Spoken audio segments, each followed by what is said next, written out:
Olá, que bom te ter por aqui. Posso te ajudar? Hoje, nossa conversa será como ajudar nossos filhos usando o poder de agir de forma intencional em nossas casas e em como aplicar isso no cultivo do desejo de construir uma família forte. Finalmente chegamos na última das características que são comuns aos casais que formam famílias fortes. Todos os vídeos sobre esse tema estão em uma playlist que pode ser acessada no YouTube. Todas essas 10 características têm em comum o efeito de aumentar as chances de nossos filhos formarem famílias fortes se os ajudarmos a cultivar essas características e se os estimularmos a buscarem, como seus possíveis pretendentes a par, pessoas que também cultivam essas características. Em minhas observações vi que casais que formam famílias fortes, primeiro, estão batalhando para se comunicar o melhor que podem. Segundo, cultivam a diligência. Terceiro, estão rejeitando a preguiça. Quarto, não manipulam, maltratam ou falam mal dos outros. Quinto, desenvolvem formas de ajudar as pessoas. Sexto, têm a aprovação das pessoas sensatas de sua vida. Sétimo, lutam para ter um bom relacionamento com seu pai e sua mãe. Oitavo, prezam pela verdade. Nono, levam a sério a fé. E, finalmente, décimo, casais que vi que formaram famílias fortes cultivaram o desejo de constituir uma família no lugar apenas de desejar estudar, trabalhar, ter um foco na carreira. Um pequeno adendo. Essa característica não está no final da lista por ser a menos importante. É muito difícil pôr essas 10 características em uma ordem de importância. Eu atribuo um grande peso a todas elas. E essa ficou por último por pura discricionariedade minha. Vamos lá. Ninguém vai achar esquisito uma pessoa se dirigir a uma criança e perguntar: quem você quer ser quando crescer? O que se espera quando fazem uma pergunta como essa? Que a criança responda com o nome de uma profissão ou carreira. Quase ninguém acha que é precoce demais pensar nisso ainda na infância. E quando a criança responde nomeando uma carreira qualquer, muitas vezes as reações são: que lindo! É isso aí, que legal, muito bem. Nossas crianças crescem com múltiplos incentivos para almejar uma atividade profissional, uma carreira, desde muito cedo. É o estude para ser alguém na vida, até as próprias instituições de ensino, com seus lemas e hinos, preparando seus filhos para a vida. Isso tudo porque há um grande equívoco de que as preparações para carreiras ou profissões estão todas contidas em bancos escolares. Mas, de qualquer forma, essas falas estão em harmonia com o incentivo geral para que aquela criatura se dedique para estar preparada para tal carreira ou profissão. Mas, Jota, o que há de errado em se estimular as crianças para que elas estudem e queiram uma carreira?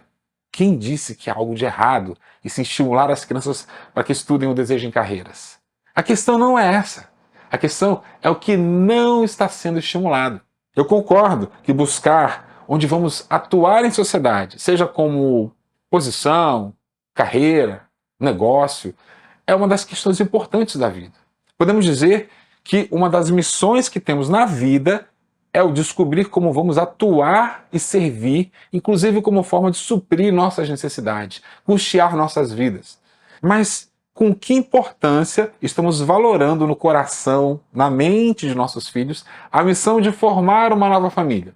A missão de ser um bom pai, uma boa mãe, um bom marido, uma boa esposa.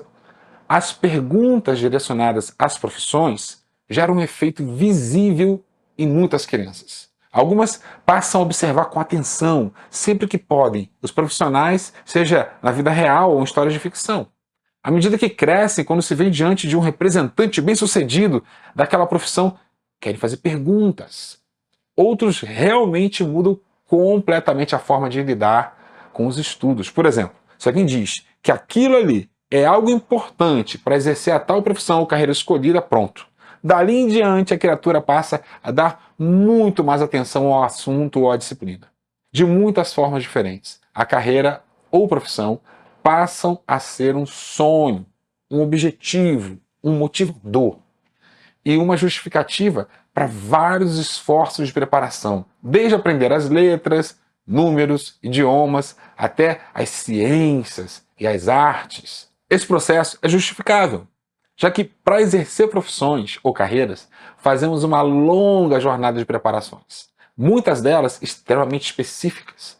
Para muitos de nós, as tantas vezes que recebemos incentivos familiares ou sociais para não ousarmos desistir no meio do caminho foram imprescindíveis para não pararmos as preparações, mesmo que depois passemos daquela carreira para uma outra ou que venhamos a trabalhar em algo bem diferente do que estudamos. E como ficam as preparações para constituir uma família, para cuidar de filhos, de uma casa, de um marido ou esposa? E onde estão os incentivos familiares ou sociais para essas missões?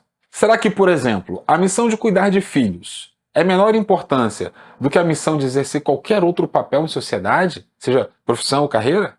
Você pode reagir com: é claro que a missão de criar filhos é mais importante. Mas que mensagem você acha que estamos passando para as nossas crianças quando elas testemunham conversas entre adultos em que dizemos: fulana não está trabalhando, está apenas cuidando dos filhos? Que mensagem passamos para nossas crianças quando menosprezamos os trabalhos do cuidado da casa ou dos filhos cada vez que endossamos alguém que censura uma mãe que resolveu se dedicar à casa e aos filhos? Há uma história que ilustra bem isso. Certa vez, uma mulher foi renovar sua carteira de motorista e lhe pediram para informar qual era a sua profissão. Ela hesitou, sem saber bem como se classificar. E aí o funcionário insistiu: o que eu pergunto é se você tem um trabalho. Claro que eu tenho um trabalho, exclamou a mãe. Sou mãe. Senhora, nós não consideramos mãe um trabalho. Vou colocar dona de casa, disse o funcionário friamente. Uma outra mulher ouviu essa história e se lembrou dela num dia em que se encontrou na mesma situação. Ela estava sendo atendida por uma funcionária de carreira, segura, eficiente, dona da situação. Qual é a sua ocupação? Perguntou a funcionária. Sem entender bem o que a moveu a fazer isso, as palavras simplesmente saltaram de sua boca para fora. Sou doutor em desenvolvimento infantil e em relações humanas.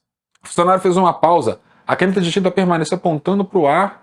Então ela olhou para a mulher como quem diz que não ouviu bem. Ela repetiu pausadamente, enfatizando as palavras mais significativas. Então ela reparou, maravilhada, como a funcionária escrevendo com tinta preta no questionário oficial. Posso perguntar? Disse a funcionária com novo interesse. O que você faz exatamente? Calmamente, sem qualquer traço de agitação na voz, a mulher se ouviu respondendo. Desenvolvo um programa de longo prazo. Qualquer mãe faz isso. Em laboratório e no campo experimental, normalmente uma mãe teria dito fora e dentro de casa. Sou responsável por uma equipe, a família. E já recebi 4 projetos, assim que ela chamou os 4 filhos. Trabalho em regime de dedicação exclusiva. Acho que nenhuma mãe discordaria. O grau de exigência é em nível de 14 horas por dia. Isso para não dizer 24 horas. Houve um crescente tom de respeito na voz da funcionária, que acabou de preencher o formulário, levantou-se pessoalmente, abriu a porta para aquela mulher. Quando ela chegou em casa com o título na sua carteira, foi recebida pela sua equipe e, ao mesmo tempo, projetos. Uma com 13 anos, outra com 7, outra com 3. E do andar de cima, pôde ouvir o seu novo experimento, um bebê de 6 meses testando uma nova tonalidade de voz. Sentiu-se triunfante. Maternidade? Que carreira gloriosa! Assim, uma avó deveria ser chamada de doutora sênior em desenvolvimento infantil e relações humanas. A bisavó, doutora executiva sênior. E, por fim, uma tia, doutora assistente. Essa história, em diferentes versões, costuma ser compartilhada como estamos nas comemorações de Dia das Mães. Mas no resto do ano, o quanto estamos valorizando, estimulando nossos filhos e os preparando para a missão de mãe, e a missão de pai, e a missão de cônjuge. Incutir a importância dessas missões na mente e coração dos nossos filhos, pelo menos com igual insistência com que incutimos a missão de buscar uma profissão, carreira ou negócio, pode fazer toda a diferença. E por que eu deveria enfatizar a importância dessas missões? Para que ser mãe ou pai ou cônjuge também passe a ser um sonho, um objetivo, um motivador e uma justificativa para os vários esforços de preparação que essas missões pedem, muitas delas bem específicas. Mas o que está acontecendo? Muitos casais iniciam suas famílias sem qualquer tipo de preparação. Isso pode produzir, tem produzido, muito sofrimento desnecessário. Mas que preparações são essas? Saber fazer a própria comida? cuidar da própria roupa, gerir a manutenção de uma casa, cuidar do caixa de uma família, construir expectativas saudáveis sobre a intimidade conjugal, ter noções sobre o cuidado de filhos em diversas fases e idades, ter noções das diferenças entre homens e mulheres na comunicação de emoções e na vida prática, saber higienizar uma cozinha ou um banheiro, ou orientar profissionais que irão realizar serviços em sua casa, e coisas semelhantes a essas. Mas Jota, isso a gente aprende na marra? Bom, infelizmente, é a realidade de muitos quando iniciam suas famílias. E o resultado tem sido inúmeros casos de conflitos graves, de rompimentos, ou quase rompimentos. E, no mínimo, como eu já falei, muito sofrimento desnecessário. Famílias fortes preparam seus filhos não só para desejarem uma carreira, mas também desejarem constituir suas famílias. Famílias fortes provêm oportunidades para o aprendizado de como gerenciar uma casa, desde a limpeza até as finanças, de acordo com a faixa etária de cada filho, é claro. Mas, Jota, para se constituir uma família, a pessoa precisa basicamente de ter uma fonte de recursos. É por isso que temos toda essa ênfase na busca por profissão ou carreira. É verdade que para iniciar uma família é necessário que ao menos um dos cônjuges tenha uma fonte de renda para manter essa família. De modo algum, eu estou negando a importância de se orientar os filhos para que sejam capazes de proverem a si mesmos os recursos necessários. Mas é possível que uma pessoa completamente capaz de obter seu sustento esteja absurdamente despreparada para constituir uma família. Afinal, você pode comprar uma casa, mas não um lar. Com dinheiro, você pode comprar um relógio, mas não tempo. Com dinheiro, você pode comprar uma cama, mas não sono. Com dinheiro, você pode comprar comida, mas não apetite. Com dinheiro, você pode pagar um médico, mas não a boa saúde. Com dinheiro, você pode pagar seguro, mas não a segurança. E esse é o problema. Existem coisas que não podemos comprar. Agora que ficou claro esse ponto, eu estou falando daquelas coisas que a gente não pode comprar, eu volto com a pergunta que costumamos fazer para crianças e adolescentes. O que você quer ser quando crescer? Veja bem, eu não estou dizendo que é para você parar de fazer essa pergunta, mas qual seria, ou quais seriam as perguntas equivalentes a essa, para se estimular a vontade na criança e no adolescente de se preparar para constituir a sua própria família? E se além de perguntarem às crianças se elas já pensaram qual carreira ou profissão elas querem exercer quando ficarem grandes, perguntássemos também se elas já pensaram na família que elas querem ter quando ficarem grandes. Aqui em casa perguntamos o que você quer trabalhar quando crescer, ou o que você gostaria de fazer, como você gostaria de servir à sociedade, e também o que você quer ser. Mas para essa pergunta estimulamos outra resposta. Não o nome de uma profissão, mas uma lista de papéis sociais. Eu quero ser um bom pai, quero ser um bom filho, quero ser um bom marido, um bom cidadão, quero ser honesto, coisas assim. Distinguimos aqui o ser do fazer. No fazer, a pergunta seria, você está se preparando para fazer o quê? E daí estimulamos que eles respondam, estou me preparando, estou estudando, aprendendo, desenvolvendo habilidades para exercer uma função nessa ou naquela área. Eu queria casar e ter uma família, que eu me lembre desde os 7 anos. Antes que você comece a pensar que é precoce demais pensar nisso ainda na infância, se lembre que, da mesma forma que estimulamos o desejo por uma carreira desde cedo, por conta de gerar o objetivo que forneça motivação para as preparações que virão, o mesmo se dá com o estímulo para se desejar constituir uma família. Isso pode gerar também um objetivo que fornecerá uma motivação especial para as diversas preparações que virão. Na prática, assim como vários pais e mães falam, menino, deve ser a sua lição de matemática, você não quer ser um engenheiro? Matemática é essencial para a engenharia. Eles também podem falar, menino, arrume direito seu quarto, você não quer ter sua própria casa quando crescer? Saber arrumar é muito importante para cuidar de uma casa. Você, pai ou mãe, também pode falar, fale direito com seu irmão, quando você tiver sua própria família, vai dar muito ruim tentar resolver as coisas no grito. Agora é hora de praticar a paciência para você estar craque quando chegar a sua hora, mais tarde. Nas várias situações do dia a dia, de uma casa, podemos equipar nossos filhos para participarem das coisas à medida que crescem. Seja lavar louça, regar plantas, guardar as roupas, fazer o mercado, lavar o carro, arrumar a cama, tirar a mesa, por aí vai. Cada vez que ele ou ela perguntar por que eu tenho que tirar a mesa, sua resposta pode ser para participar da vida da casa e aprender como lidar com isso quando você tiver sua própria casa. Nas várias situações de conflito muito comuns entre irmãos e primos, novamente aí estão oportunidades para sinalizar um motivador forte para o esforço de criar as habilidades necessárias para solucionar conflitos. Você pode dizer: você e sua irmã foram muito brutos um com o outro. Não é bom agir assim. Além da razão óbvia de que vocês precisam ser amigos e se ajudarem por serem irmãos, vocês precisam aprender a conter esse impulso de brutalidade entre vocês, para quando estiverem na família de vocês no futuro, vocês não agirem assim com seus pares. Nas diversas situações em que seu filho ou filha tiver que fazer algo que ele ou ela não gosta, por conta da família, como visitar um tio doente ou cuidar de um irmão menor, você pode sinalizar: vamos, meu filho. É bom que você já vai treinando. Quando você estiver com a sua própria família no futuro, vai precisar fazer várias coisas das quais não gosta, pelo bem do próximo, pelo bem comum e até pelo seu próprio bem.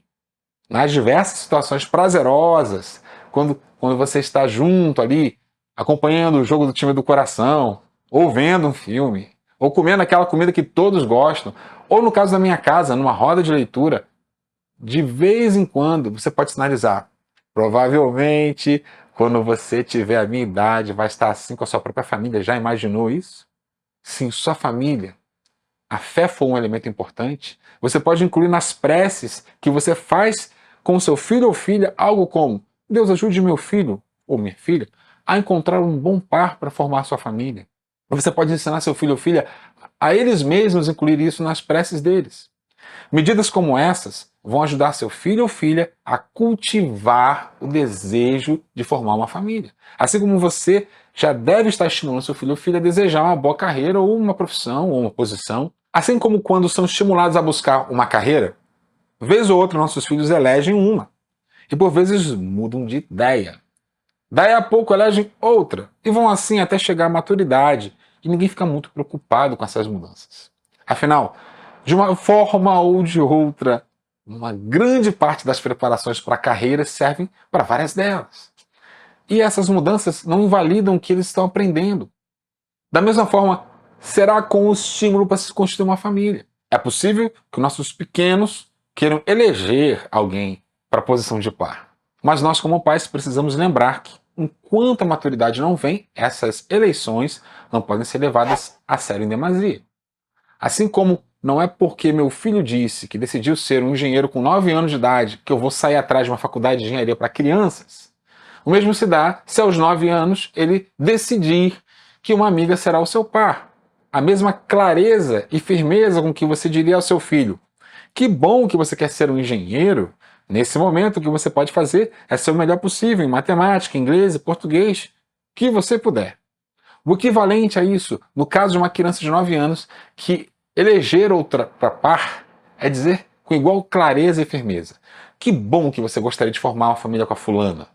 Nesse momento, o que você pode fazer é aprender o melhor que puder, arrumar suas coisas, se conduzir nos estudos e participar de alguns cuidados da casa. E você pode até acrescentar, se tornar um bom amigo para a fulana.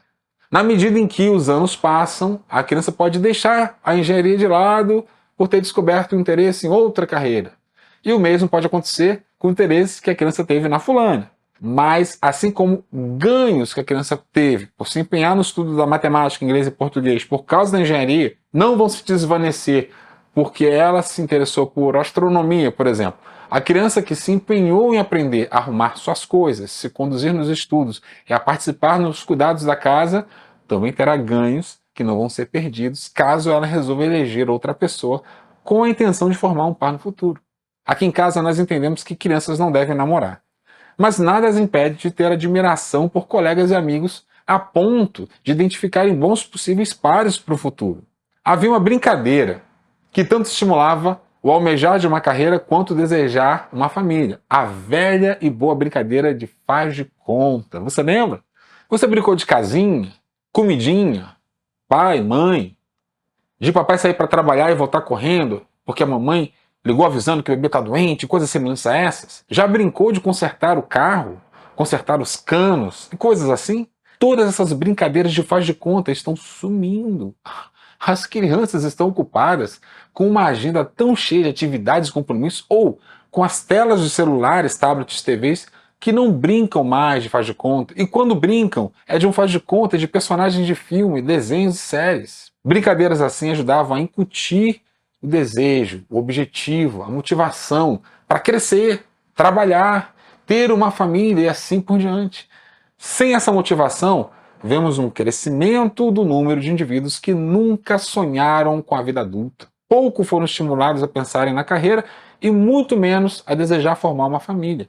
Esses acabam sendo indivíduos frustrados, querendo que a infância não passe, porque as únicas coisas que aprenderam a desejar foram os brinquedos, os eletrônicos, os passeios, a vida sem responsabilidades. Como isso funciona aí na sua casa? Vocês já estimularam seus filhos a crescerem e a desejarem formar uma família? Se sim, como vocês fizeram isso? Compartilha comigo. Pode mandar no direct, aqui nos comentários, e a gente se vê no próximo vídeo.